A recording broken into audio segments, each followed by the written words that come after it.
The Fink Hall originated in Seattle, the term. And you'll find it first in the King County Central Labor Council. Actually, it was called the Western Central Labor Council minutes that the employers were starting up a Fink Hall. They had started up Fink Halls as early as 1905, but they would always disappear in good times. Well, anyway, in the Fink Hall of 1919, 1920, the idea was that all the employers would call people out of that hall instead of the Longshore Union. The dispatch would be done by employers, and they would be sending the best workers irrespective of how much money they'd made. They'd be steady workers at most docks, and that's what really happened.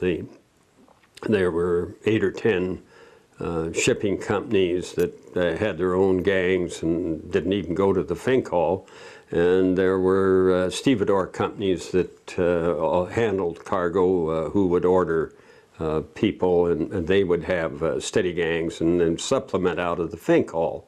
So, but in about 1922 or 23, Frank Foisey, it was always called the Foisey Fink Hall. He took over the Fink Hall. He was an industrial relations professor at the University of Washington, a man caught up with the concept of efficiency, and he was going to train, decasualize the waterfront and institute people that he could send to work who would be top dollar people.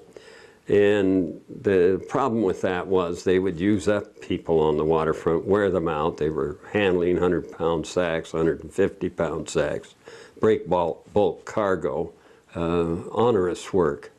And when they couldn't do it anymore, they'd just be thrown off the waterfront. They were dead as far as the workload was concerned. And so the Fink Hall functioned till '34, and the history of that, the Frank Foisey books are at the library. The manuals that he used, I deposited them at the UW library. And here's a man experimenting, and he would go out and sit with the men once in a while and get the feel, he thought, of how they were working and everything. And when the time came that collective bargaining was could be done by the employees, he fought that tooth and toenail, and he didn't understand the men turning on him. And the point was that he had not been close to them at all anyway. There wasn't that closeness. And after '34, when T.G. Plant gives up as head of the employers, and the beginning of the Employers Association, the man hired the Waterfront Employers Association is Frank Foisey. His experience in Tacoma led to being the head of the West Coast Employers Organization, and he lasts till 1948. The Fink Hall goes down in history as the place where favoritism reigned. I think in reading all the minutes and materials of that, that the thing they couldn't stop that really bothered the men the most was drinking on the job.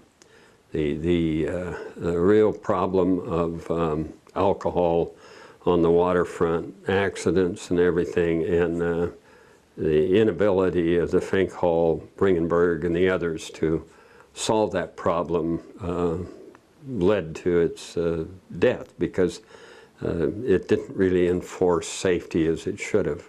That was, I think, one of the major factors.